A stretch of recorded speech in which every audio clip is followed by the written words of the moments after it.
नमस्कार। इस समय की बड़ी खबरों से आपको करने खबरदार मैं हूं श्वेता सिंह। जहां एक तरफ महाकुंभ में शुक्रवार से सोमवार तक पहुंचने के लिए लगे महाजाम के बाद अब हालात सुधरे हैं। कल माघ पूर्णिमा का स्नान है और उससे पहले मुख्यमंत्री योगी आदित्यनाथ ने तैयारियों को लेकर कल बड़ी बैठक की और कड़े निर्देश अधिकारियों को दिए हैं। वहीं सड़क के रास्ते तो गाड़ियां कम हुई हैं, लेकिन प्रयागराज आने वाली ट्रेन में भीड़ को लेकर हंगामा हो रहा है। वहीं संसद की खबर से भी आपको खबरदार करेंगे, जहां संस्कृति, भाषा और संविधान की प्रति को लेकर सरकार और विपक्ष में हंगामेदार बयानबाजी हुई है। सबसे पहले आपको प्रयागराज में महाकुंभ की खबर से खबरदार कर दें, जहां कल माघ पूर्णिमा का बड़ा स्नान होना है। उससे पहले की 10 तस्वीरें देखिए। 30 दिन महाकुंभ को हो चुके हैं। 44 करोड़ से ज्यादा लोग अब तक स्नान कर चुके हैं। आज के ही आंकड़ों की बात करें तो सुबह 11 बजे तक दावा है कि 75 लाख लोग डुबकी लगा चुके हैं। कल मुख्यमंत्री ने आला अधिकारियों के साथ माघ पूर्णिमा के स्नान को लेकर तैयारियों पर अहम बैठक की है, जिसके बाद कुंभ प्रशासन संभालने वाले अधिकारियों की नींद टूटी है। अभी स्थिति कुंभ क्षेत्र में नियंत्रण में बताई जा रही है। महाकुंभ में प्रशासनिक इंतजाम को लेकर मुख्यमंत्री योगी आदित्यनाथ ने प्रयागराज के तमाम आला अधिकारियों को निर्देश दिए हैं। 8 से 10 फरवरी के प्रयागराज से लेकर तमाम आसपास के क्षेत्र तक जो लंबा जाम लगा दिखा, उसको लेकर मुख्यमंत्री योगी आदित्यनाथ के निशाने पर खासकर प्रयागराज जोन के एडीजी भानु भास्कर और एडीजी ट्रैफिक सत्यनारायण थे।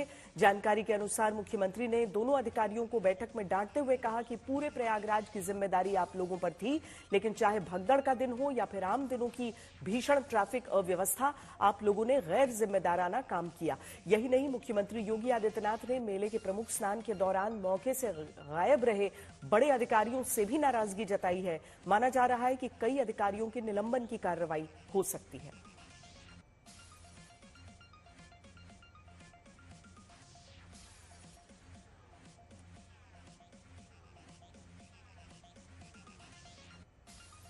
मुख्यमंत्री योगी की फटकार के बाद प्रयागराज में पुलिस अधिकारी खुद सड़कों पर उतरे हैं ताकि ट्रैफिक व्यवस्था को दुरुस्त किया जा सके। माघ पूर्णिमा से पहले प्रयागराज के सीपी तरुण गाबा ने शहर के ट्रैफिक व्यवस्था को देखा और हालात का जायजा लेते दिखे।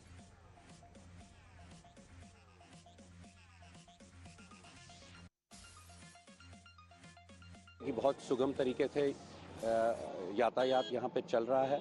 जो वाहन आ रहे हैं विभिन्न मार्गों से, जो प्रयागराज जनपद में आ रहे हैं, चाहे वो लखनऊ मार्ग हो, प्रतापगढ़ मार्ग हो, जौनपुर मार्ग हो, और जो दक्षिण की तरफ से, चित्रकूट की तरफ से, रीवा की तरफ से, मिर्ज़ापुर की तरफ से और उधर भदोही से बनारस की तरफ से, सभी मार्गों पे यातायात सुचारू रूप से चल रहा है और शहर के अंदर भी जाम की स्थिति नहीं है। जो पार्किंग प्लेसेस है वहाँ पे वाहन डाइवर्ट होकर अंदर जा रहे हैं, जिसमें वाहन के अंदर जाने का जो समय लगता है वो लगता है। इसमें बल्कि हम जो भी श्रद्धालुगण यहाँ आ रहे हैं उनको यही अनुरोध करना चाहेंगे कि जो भी विभिन्न मार्गों की पार्किंग्स निर्धारित की गई हैं और जिसमें उनको डायरेक्ट किया जा रहा है, वो कृपया उन्हीं पार्किंग्स में जाएं। आज सुबह से ही इमरजेंसी और बेहद जरूरी सेवा के अलावा पूरे कुंभ मेला क्षेत्र को नो व्हीकल जोन बना दिया गया है। अभी की स्थिति संवाददाता समद श्रीवास्तव बता रहे हैं। हम इस वक्त टॉप पर आए हैं आपको दिखाने के लिए इस वक्त की तस्वीर संगम किनारे से, और आप खुद देखिए और समझिए यहाँ पर जिस तरह से श्रद्धालुओं की भीड़ उमड़ी है भारी संख्या में। जैसे जैसे कैमरामैन रोहित फ्रेम जूम करेंगे, जो संगम की तरफ जाता हुआ रास्ता है वहां पर आप देखेंगे कि किस तरह से भीड़ बढ़ रही है। हालांकि ये जो भीड़ आप इस वक्त देख रहे हैं कल के मुकाबले इस वक्त कुछ कम है, लेकिन ये कम और ज्यादा लगा रहता है। सुबह, दोपहर और शाम में किसी घंटे ये भीड़ कुछ कम हो जाती है तो अगले घंटे ये भीड़ पूरी बढ़ जाती है। कई परिवार ऐसे भी दिखेंगे जो रस्सी के सहारे पकड़कर चल रहे हैं एक दूसरे को, जिससे कि वो भटके नहीं, और कई कैमरे के सामने आकर अपने हाथ वेव कर रहे हैं। बड़ी बात यह है कि माघ पूर्णिमा कल है। तमाम कल्पवासी कल स्नान करेंगे। सन्यासी अखाड़े यहाँ से निकल चुके हैं काशी के लिए, तो वहीं कल कल्पवासी भी स्नान कर यहाँ से निकल जाएंगे। लेकिन उससे पहले की जो तस्वीरें हैं वो आप देखिए, उस क्षेत्र को देखिए, उस इंटरसेक्शन पर जूम करिए जहां से भीड़ का, श्रद्धालुओं का तांता संगम की ओर बढ़ता चला आ रहा है। ये सभी संगम में अमृत स्नान के लिए यहाँ उपस्थित हुए हैं, आए हैं, भारी संख्या में आए हैं। देखो ऐसा है भाई साहब, जहाँ ये शिविर लगे हुए हैं साधु संतों के, इधर से इतना पब्लिक लोग आया हुआ है, ये मंदिर देखने के बाद उधर में साधु संतों का दर्शन करने के लिए जाता है। तो ये यहाँ से भेज तो देते हैं 6 या 7 नंबर पुल से, लेकिन वहाँ से आने के लिए ये सीधा बोलते हैं कि आपको 18 नंबर से जाना पड़ेगा, 18 नंबर से या 20 नंबर से जाना पड़ेगा। 18 नंबर और 20 नंबर से भाई साहब पूरे प्रयागराज का परिक्रमा हो जाता है। 15 किलोमीटर आगे है हम लोग का गाड़ी। इसमें कम से कम अभी सुबह से 4 बजे से सुबह से कम 9 बजे यहाँ स्नान करने के लिए। आने में कितना समय लगा? आने में तो हम लोग बिहार से आए। 15 किलोमीटर आने में 8 घंटा लगा। कहाँ से कहाँ तक? 15 किलोमीटर से, वो मालूम नहीं हमको कहाँ। 15 किलोमीटर आधा घंटा, 8 घंटा।